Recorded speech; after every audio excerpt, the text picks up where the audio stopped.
Thank you for joining us for CBN NewsWatch. I'm Efrem Graham. Ahead today, the outlook for the economy getting worse. Growing number of analysts worry a recession could be on the horizon. The overall takeaway is that the recession risk has risen, and it looks like it's going to be a lot harder than anyone anticipated initially. And we'll look at the political battle over inflation and its impact on the elections. Pocketbook issues a big concern in the Republican primary in Nevada, as the GOP tries to win back control of the Senate. This is a potential turning point for the country. And if we don't win this race and then again in the president in 2024, I see the country going into severe decline. We'll have an inside look from the Silver State. A new report from the United Nations Human Rights Council on Israel, but some say the group has an agenda against the Jewish state. They want to essentially employ what is a form of lawfare, using international law as a political means to delegitimize and attack the state of Israel. We'll explain what's inside this report. And 700 Club co-host Terry Mewson talks about the work of her ministry, Orphans Promise, in Ukraine. We thought that all of the work that we'd done in Ukraine was really to help kids who were vulnerable, kids aging out of orphanages.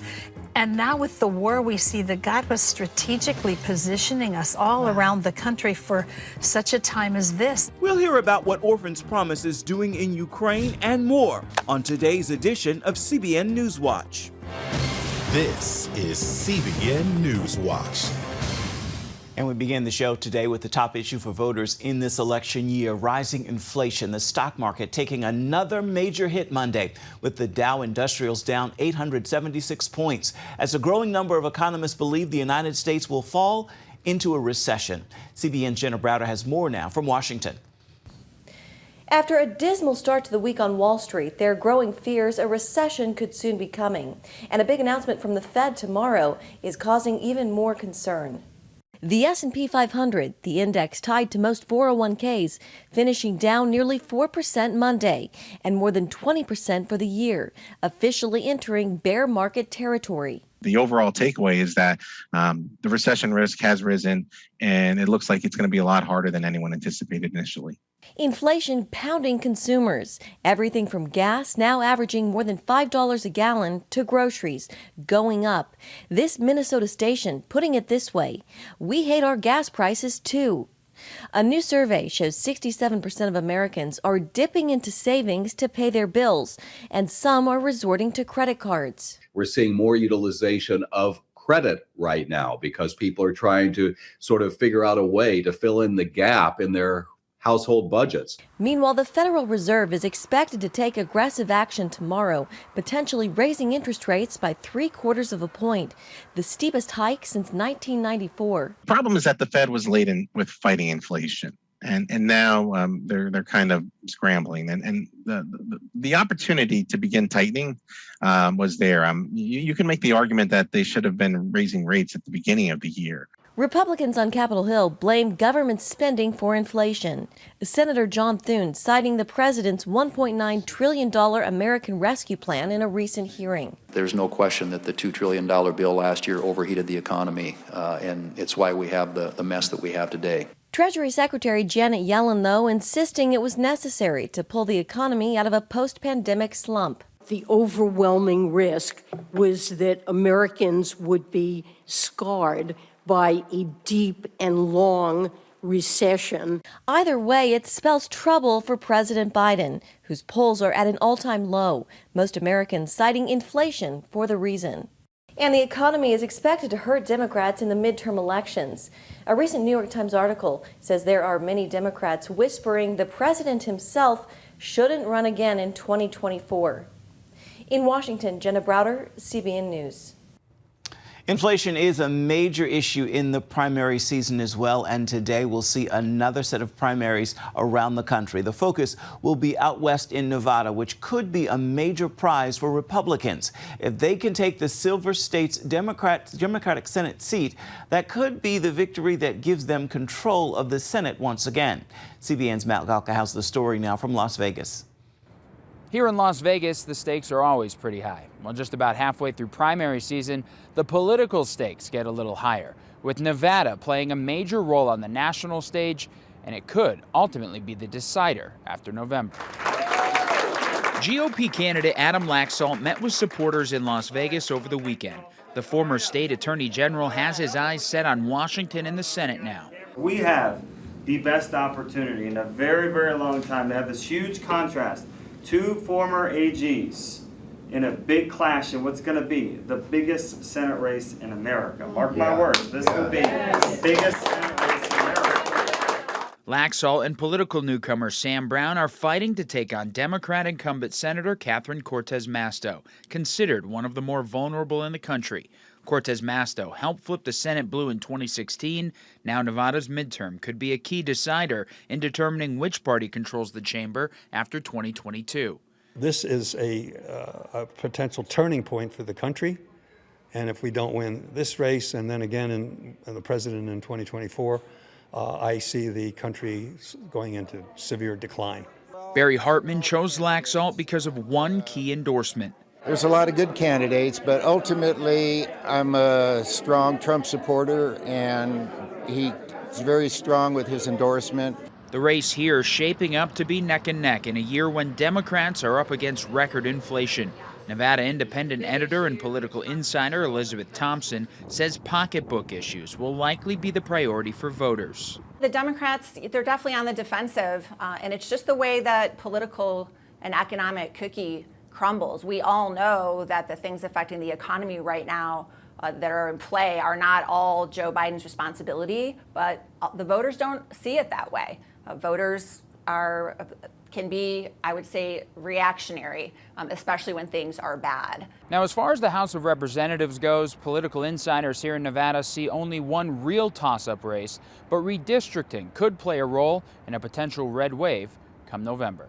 In Las Vegas, Matt Gelka, CBN News. Turning overseas, experts are contesting a new report from the Human Rights Council on Israel in the United Nations. Some have condemned it as bias. The report examines the war between Israel and Hamas in May of last year. But some say it's part of a broader agenda against the Jewish state. Chris Mitchell brings us the story now from Jerusalem. After last year's 11-day war, the UN Human Rights Council established a commission to investigate the conflict, although its mandate went much broader. It's unprecedented in terms of scope, in terms of geographic location, and most significantly in terms of timing. It's meant to look at the root causes of the Israeli-Palestinian conflict stemming from the war last May, but it is something that can go back to before 1948 when Israel was established and in perpetuity into the future as well. The 18-page report delves into the overall Israeli-Palestinian conflict and concludes by placing the blame on Israel. It states that the findings and recommendations relevant to the underlying root causes were overwhelmingly directed towards Israel, and the report therefore reflects this. Even though Hamas and other terror groups fired more than 4,000 rockets into Israel, the report cites Hamas only 3 times and Israel 157. There is also no mention of Iran, which funded and armed Hamas during the war.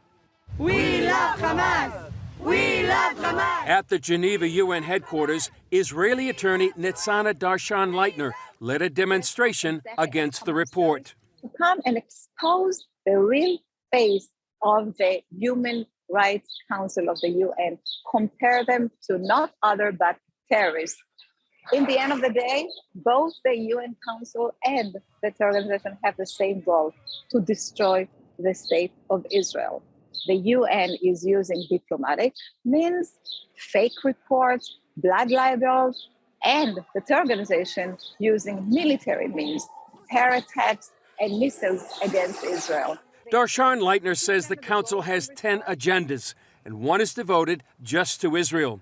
Its commission of inquiry is unique among all other UN bodies, since it's mandated to release an annual report on the Jewish state. They want to essentially employ what is a form of lawfare, using international law as a political means to delegitimize and attack the state of Israel. The International Legal Forum, along with 25 other organizations, released a report singling out the head of the commission. You know, Navi Pillay has already accused Israel of apartheid, of war crimes, of crimes against humanity, and this is the woman that is meant to be adjudicating our supposed guilt or innocence. The report is expected to be voted on by the UN General Assembly to accept or reject the report during its fall session, and it may be sent to the International Criminal Court. Chris Mitchell, CBN News, Jerusalem. Israel's High Court is due to make a decision on its abortion laws this week. Israel is one of the few countries in the world that allows abortion up until birth. An estimated 1 in 5 pregnancies are terminated each year, with the government funding most abortions each year. An Israeli pro-life organization, along with a private citizen, are petitioning Israel's High Court to stop abortion after the 24th week. They argue a 24-week-old unborn baby can survive outside the womb. You can read more about this story at cbnnews.com. Back here at home, police in Gresham, Oregon are investigating an attack against a crisis pregnancy center. A fire damaged the Gresham Pregnancy Resource Center early Friday morning. The clinic is run by the Christian group First Image. A statement on the group's website says after an initial investigation, it appears an incendiary device was thrown through a window. There's been an increase in attacks on pro-life groups since the leak of the draft of the Supreme Court decision that would overturn Roe v. Wade. Coming up, with the number of suicides growing, CBN News talks to an expert about the causes and how to cut them down and possibly save lives. We're going to have more on this story when we come back.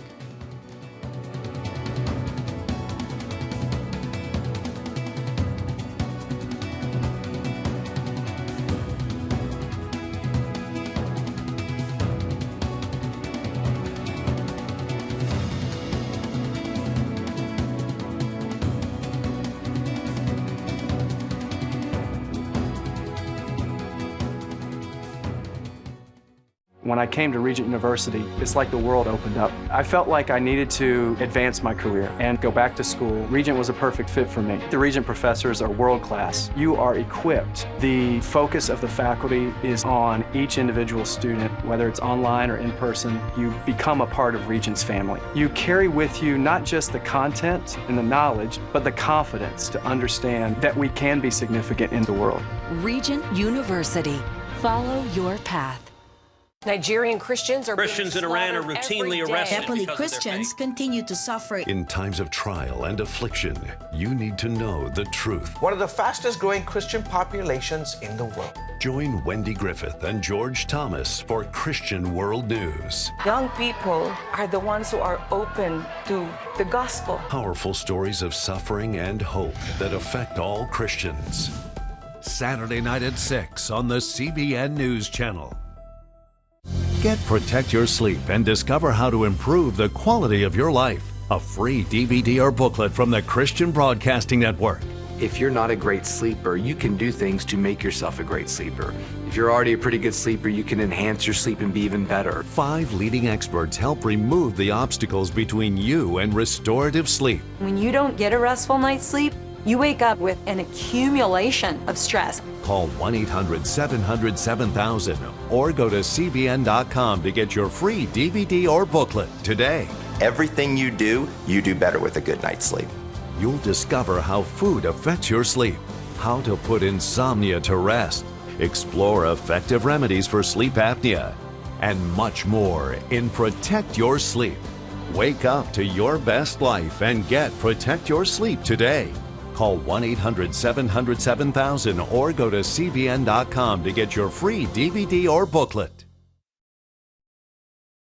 Nearly 46,000 Americans took their own lives in 2020, the most recent year we have statistics for. Men are about 4 times more likely than women to commit suicide, and using a firearm is the most common method. CBN medical reporter Lori Johnson spoke to a psychologist and suicide expert about the ways to reduce those numbers. He said one way is to limit the easy access to guns and other means of suicide because of the urge to kill oneself. It can be impulsive and pass after just about 15 minutes. The difficulty with suicide is that sometimes we don't get the luxury of warning signs. And so there's been recent research that they've actually been able to estimate the time from when someone decides to make a suicide attempt and then they actually attempt can be as short as 5 or 10 minutes. And so that's not a lot of time for family or friends or loved ones to recognize signs. Now, certainly when you look backwards, right, there's usually some type of maybe a relationship ending, like a breaking up with a boyfriend or girlfriend, or bad divorce, or maybe some legal difficulties or some work-related problems. But oftentimes in the moment, right, kind of in front of the event, you don't see any like struggles, right? Now, sometimes you do, and can be depression or kind of withdrawal from social gatherings or community. There can be other signs and symptoms like increased alcohol use. But unfortunately, those can often happen in absence of suicide. So it's not a great prediction, right? And so recently our work has moved away from, hey, what are the warning signs, to hey, how can we make the environment for that individual safer? Say someone has been struggling, maybe having easy access to means, right? So methods used to kill themselves, like weapons, or maybe like pills nearby.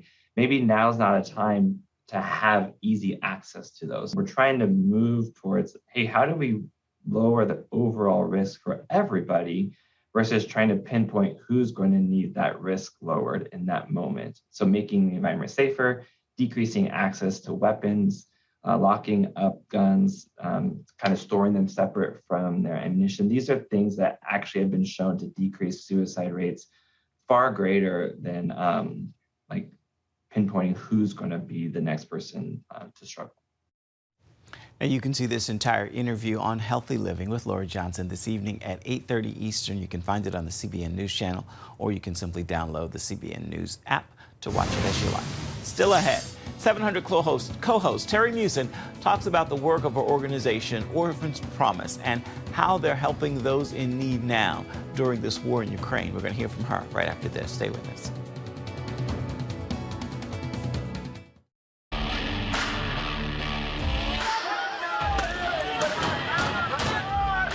Sex before you marry is a bad idea. Don't tell me there's no such thing as gun violence.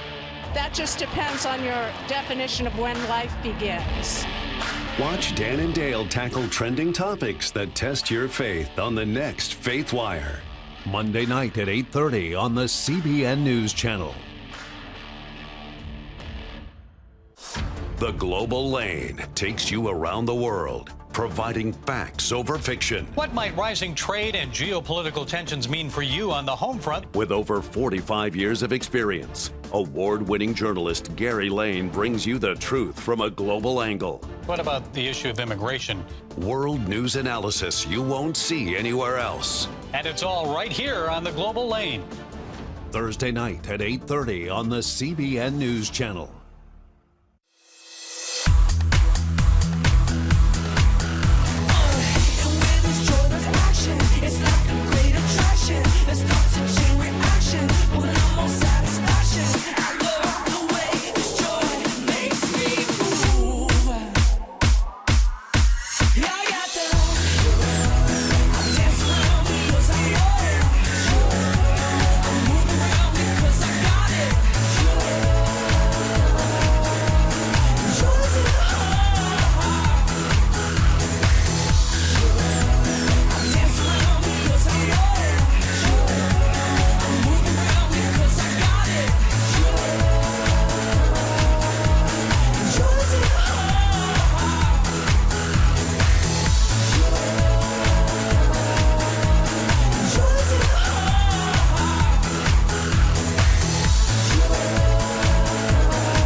Welcome back to CBN NewsWatch. You know her as the longtime co-host of the 700 Club, but for the past 15 years, Terry Musin has also been working on behalf of orphans around the globe. Her ministry, Orphans Promise, began in Ukraine, where today they have about 40 centers in that country alone. She joined this week's the PrayerLink program to talk about how Orphans Promise is assisting those in need in Ukraine. We thank you so much for being with us on the PrayerLink today. You all are having such fun over here. I'm glad I get to be part of it today. We've been friends for a long time. Yeah. Yes, praying together, and now we're doing it officially on TV. Yeah. But we know that your heart is near and dear to what's happening in Ukraine with the orphans. Ukraine is now in its 4th month of the war, as we know, and we've seen the pictures. It's just horrific. How has this affected the ministry of Orphans Promise? Well, actually, you know, the thing that's been so stunning about it to me is, you know how you hear about how God has gone before you and he's preparing? Well, that's what we have seen. We thought that all of the work that we'd done in Ukraine was really to help kids who were vulnerable, kids aging out of orphanages.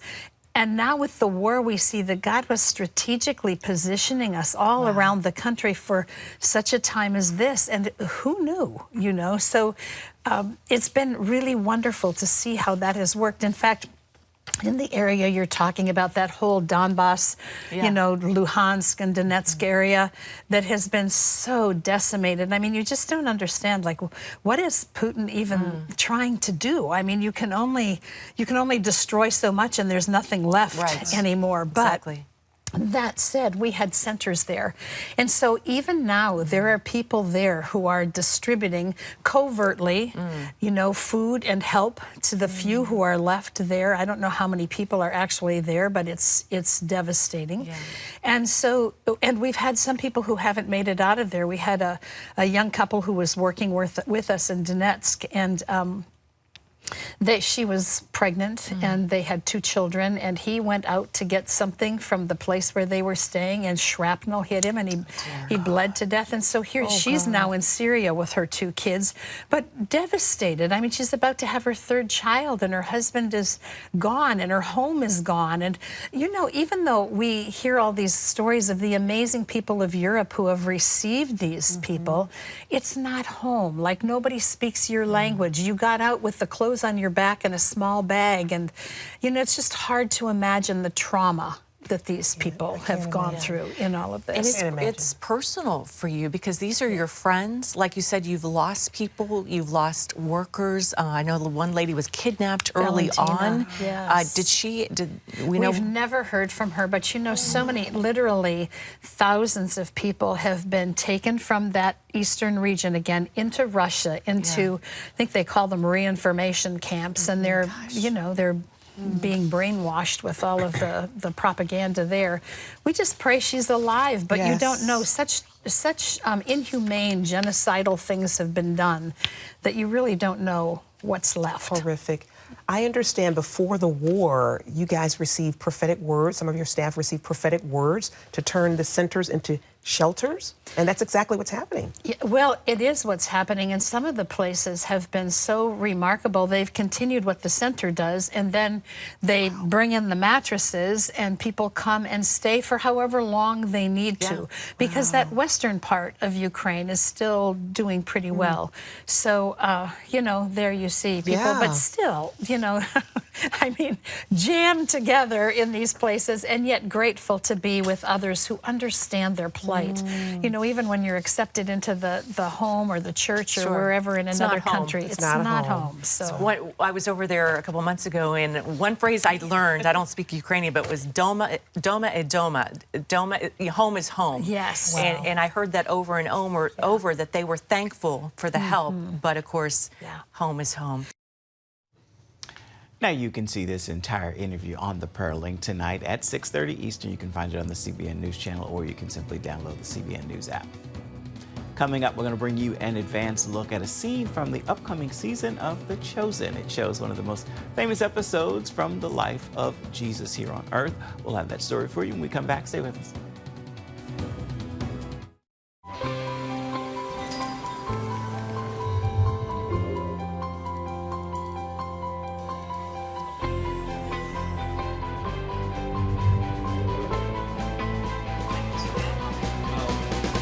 I am Regent's first ROTC graduate student.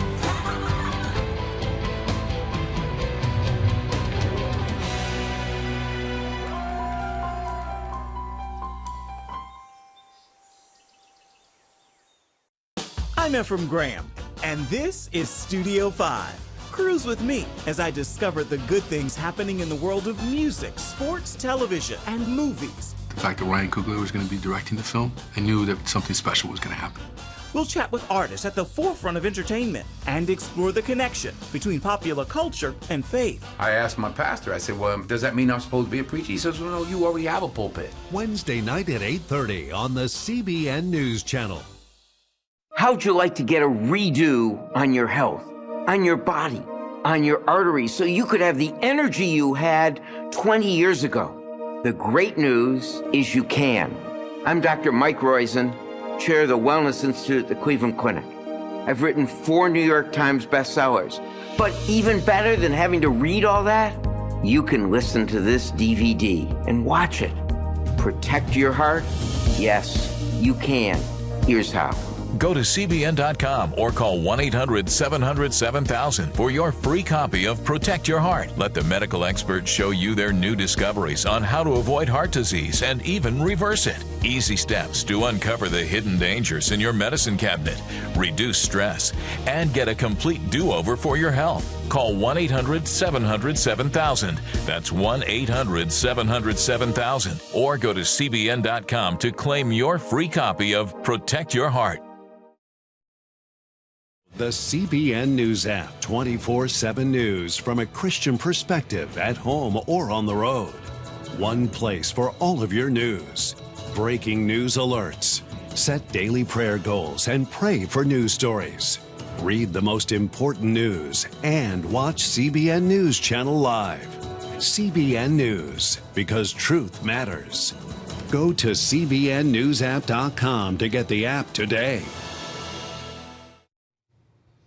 The Chosen, the popular TV show that continues to captivate millions by offering a unique lens into the gospel narrative, has been preparing to present a truly stunning moment in its upcoming 3rd season. Jesus and his disciples feeding the 5,000. These photos, courtesy of The Chosen, show the making of the scene, which was filmed over 4 days on a production site in Midlothian, Texas. It includes 12,000 extras. Many of them, people in the scenes there, are fans of the show. They came from all 50 states and 36 countries and range in age from 91 to tiny babies.